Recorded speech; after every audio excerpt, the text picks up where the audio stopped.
আল্লাহ সুবহানাহু ওয়া তাআলা জান্নাতের বর্ণনা দিয়েছেন ৩৪ নম্বর আয়াতে, যেখানে আমরা দেখি যে মানুষ সেখানে চিরন্তন অবস্থান লাভ করবে এবং তার আগে তিনি হচ্ছেন যারা জান্নাতি হবে তাদের যে কোয়ালিটিগুলো বৈশিষ্ট্যগুলো কথা বলেছেন, সেখানে আমরা সংক্ষেপে দেখি যে সেখানে তাকওয়ার কথা বলা হয়েছে, আল্লাহর দিকে যারা ফিরে যায় বারবার তাদের কথা বলা হয়েছে, আল্লাহর সাথে সুন্দর সম্পর্কের ব্যাপারে যারা সচেতন থাকে তাদের কথা বলা হয়েছে, যারা আল্লাহকে না দেখেও ভয় পায় এবং তার দয়ার ব্যাপারে যাদের পরিপূর্ণ বিশ্বাস রয়েছে তাদের কথা বলা হয়েছে, এবং আল্লাহ সুবহানাহু ওয়া তাআলার কাছে যারা হচ্ছে একটা বিনীত আত্মা অন্তর নিয়ে, যে অন্তর হচ্ছে প্রতিটা মুহূর্তে আল্লাহর স্মরণে নিয়োজিত থাকে, সেরকম অন্তর নিয়ে হাজির হয় তাদের কথা এখানে বলা হয়েছে।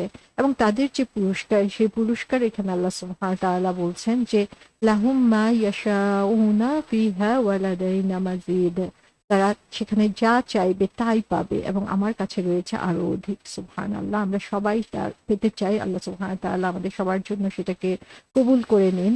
লাহুম মা ইয়াশাউনা, ইয়াশাউনা শব্দের অর্থ যে ইচ্ছা করা, আকাঙ্ক্ষা করা, সে তো যা সে ইচ্ছা করবে আকাঙ্ক্ষা করবে তার কথা বলা হয়েছে যে সেটাই তাদেরকে দেওয়া হবে। এবং এখানে লাহুম শব্দটা আমরা স্পেশালি খেয়াল করি যে এই লাহুম শব্দটা সবার আগে চলে এসেছে, অথচ এই লাহুম শব্দটা কিন্তু নর্মালি যে লাহুম মানে হচ্ছে ফর দেম, তাদের জন্য। তো আমরা কথা কিন্তু তাদের জন্য এভাবে শুরু করি না, তারা যা চাইবে সেখানে তারা সেখানে সবকিছু তাদের জন্য এভাবে আমরা বলে থাকি যে তাদের জন্য কথাটা পরে আসে।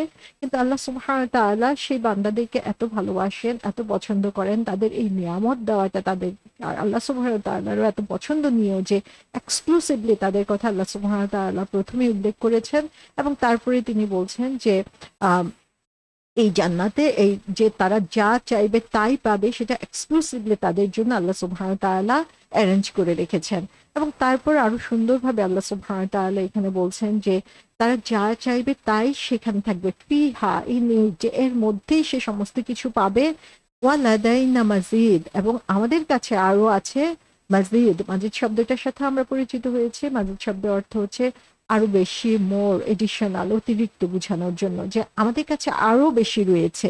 তো সুবহানাল্লাহ, যে আমরা দেখি আল্লাহ সুবহানাহু ওয়া তাআলা কত সুন্দরভাবে আমাদের জন্য এই কথাটা বলে দিয়েছেন। যেমন 10 নম্বর সূরা 26 নম্বর আয়াতে বলে দিয়েছেন যে যারা হচ্ছে ভালো কাজ করেছে তাদের জন্য সর্বোত্তম আল হোসনা ওয়া জিয়াদা, যে তাদের জন্য সর্বোত্তম এবং আরো বেশি জিনিস রয়েছে। সো এখানে আরো বেশি জিনিস, যে তারা যা চাইবে তা তো পাবে, তার চেয়েও বেশি জিনিস আল্লাহ সুবহানাহু ওয়া তাআলা তাদের জন্য রেখে দিয়েছেন, সেটা আল্লাহ সুবহানাহু ওয়া তাআলা এখানে বলছেন। যেমন সাইয়েদনা আনাস রাদিয়াল্লাহু আনহু এবং জাবির রাদিয়াল্লাহু আনহু বলেছেন যে এখানে মোর বলতে বা আরো বেশি বা মাজিদ বলতে আল্লাহ সুবহানাহু ওয়া তাআলার সবচেয়ে বড় যে পুরস্কার, সে পুরস্কারটা হচ্ছে জান্নাতে আল্লাহ সুবহানাহু ওয়া তাআলার দিদার লাভ করা, আল্লাহ সুবহানাহু ওয়া তাআলাকে দেখতে পাওয়া। সেই সুযোগটা আল্লাহ সুবহানাহু ওয়া তাআলা দিবেন। এখানে মাজিদ বলতে সেটাকে বোঝানো হতে পারে। সূরা কফের এই হাদিসের এর আয়াতের ব্যাখ্যায় হাদিসে এসেছে, সোহাইব রাদিয়াল্লাহু আনহু বলেছেন যে রাসূল সাল্লাল্লাহু আলাইহি ওয়াসাল্লাম বলেছেন, মানুষ যখন জান্নাতে প্রবেশ করবে আল্লাহ সুবহানাহু ওয়া তাআলা তাকে জিজ্ঞাসা করবেন, তুমি কি আরো কিছু চাও?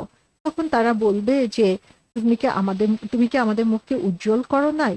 তুমি কি আমাদেরকে জান্নাতে প্রবেশ করো নাই এবং জাহান্নাম থেকে রক্ষা করো নাই? তারপরে আল্লাহ সুবহানাহু ওয়া তাআলা তার যে সামনে যে আবরণ বা মেকআপ থাকবে সেটাকে তিনি সরিয়ে দিবেন এবং আল্লাহ সুবহানাহু ওয়া তাআলাকে দেখার চেয়ে সুন্দর মুহূর্ত আর কখনোই কোনো কিছুতে হবে না। এবং তখন রাসূল সাল্লাল্লাহু আলাইহি ওয়াসাল্লাম এই 35 নম্বর আয়াতটা তেলাওয়াত করেন। অনুরূপ আরেকটা হাদিসের মধ্যে আমরা দেখি আল্লাহ সুবহানাহু ওয়া তাআলা জান্নাতীদেরকে সেম প্রশ্ন জিজ্ঞাসা করবেন এবং তারা যা পেয়েছে তাতেই সন্তুষ্ট হবে এবং সেটা স্বীকৃতি দিবে। তখন আল্লাহ সুবহানাহু ওয়া তাআলা তাদেরকে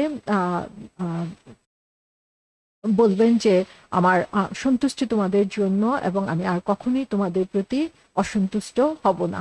তো সুবহানাল্লাহ, আমরা এখানে দেখতে পাচ্ছি যে আল্লাহ সুবহানাহু ওয়া তাআলা জান্নাতে যে বর্ণনা দিয়েছেন, সেই বর্ণনা থেকে যে শুধুমাত্র আমরা যা চাইবো তাই শুধু সেখানে দেওয়া হবে না, বরং আল্লাহ সুবহানাহু ওয়া তাআলা আরো বেশি কিছু দিবেন। আল্লাহ সুবহানাহু ওয়া তাআলার অফুরন্ত ভান্ডার থেকে সেদিন জান্নাতীদেরকে সন্তুষ্ট করে দেওয়া হবে, আল্লাহ সুবহানাহু ওয়া তাআলার সন্তুষ্টি চিরন্তন হয়ে যাবে এবং আল্লাহ সুবহানাহু ওয়া তাআলার অসন্তুষ্টি থেকে আমরা চিরতরে মুক্তি পেয়ে যাব ইনশাআল্লাহ।